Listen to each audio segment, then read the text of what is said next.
बढ़ते खबरों में आगे। कोरोना काल में ऑक्सीजन से किसी की मौत नहीं होने के केंद्र सरकार के दावे के बाद सियासत तेज है। बिहार के स्वास्थ्य मंत्री मंगल पांडे ने दावा किया है कि बिहार में किसी भी मरीज की मौत ऑक्सीजन की कमी के कारण नहीं हुई, जिस पर विपक्ष कई सवाल खड़े कर रहा है। स्टेट करता है, आंकड़ा तय कौन करता है? स्टेट करता है, उसको ही रजिस्ट्रेशन करना होता है, उसको डालना होता है। यहां तो किसी ने मना नहीं किया है। मोदी जी ने तो कहा कि कोई बैकलॉग है तो भी डाल दीजिए, क्यों छुपाए? और छुपाने का कारण भी क्यों है? उसके लिए कोई स्टेट से कम आंकड़ा है तो कोई उसके लिए उसकी रिस्पॉन्सिबिलिटी फिक्स हो गई, ऐसा तो नहीं है।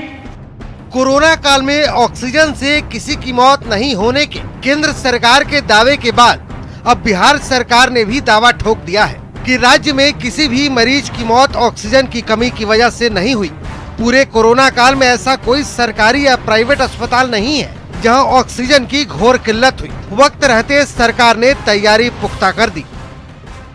जहां भी कोई कठिनाई परेशानी आप लोगों के द्वारा भी बताई जाती थी, तुरंत उसको हम लोग दूर करते थे, तुरंत उन व्यवस्थाओं को ठीक करते थे। लेकिन कहीं भी हमारे किसी सरकारी अस्पताल या प्राइवेट अस्पताल में बेड पर ऑक्सीजन की कमी नहीं हुई। इसके गवाह आप लोग भी हैं। यदि ऐसा घटना किसी अस्पताल के बेड पे हुआ होता, आप लोग उस वक्त कई चीज मुझे बताते। सरकार के दावे के बाद विपक्ष अब अपनी सियासत के लिए ऑक्सीजन ले रहा है और सत्ता पक्ष के तमाम दावों को झूठ का पुलिंदा बता रहा है।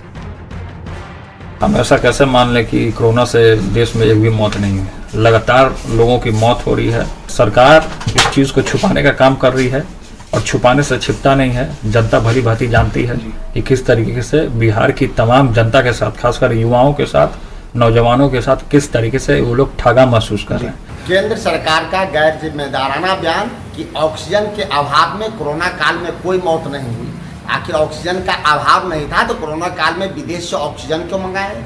अगर ऑक्सीजन का अभाव नहीं था तो देश में 500 ऑक्सीजन प्लांट बैठाने की बात क्यों की? और माननीय न्यायालय और माननीय कई मंत्रियों, कई राज्य सरकारों ने इस बात को स्वीकार की।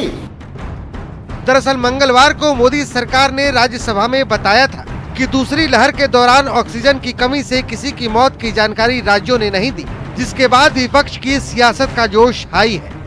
न्यूज़ 18 के लिए पटना से रवि एस नारायण की रिपोर्ट।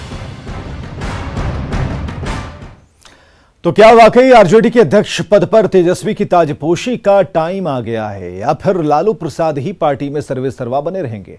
दिल्ली में पिछले दिनों जगदानंद सिंह और लालू प्रसाद की मुलाकात के बाद ये सवाल खड़े हो रहे हैं, जिस पर आरजेडी नेता शिवानंद तिवारी ने कहा है कि आरजेडी में बदलाव की बातें सिर्फ मीडिया की शगुफा है और कहीं कोई बदलाव की जरूरत नहीं है।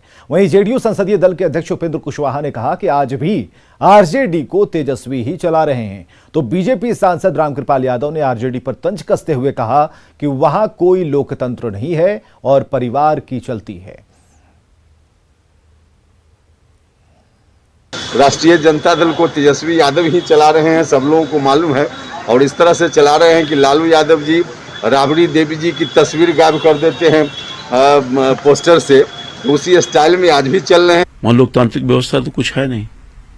जो परिवार के लोग कहेंगे वही कुछ होगा। और मैं समझता हूँ कि वहाँ पार्टी के कार्यकर्ताओं की भावना कम और परिवार की भावना ज़्यादा चलती है। ये अखबारों में और मीडिया का सगुफा है। क्यों बदलाव होगा भाई? क्या बदलाव होना है? ये तो बदलाव क्या होना है? तेजस्वी नेता हैं, उनके नेतृत्व में बिहार विधानसभा का चुनाव लड़ा गया। सबसे महत्वपूर्ण कार्यक्रम जो है नेतृत्व में तेजस्वी के हुआ, तो उसमें कहाँ कोई माने बगैर बदलाव के कोई कमी दिखाई दी? और अब बात विधानमंडल सत्र को लेकर जारी सियासत की।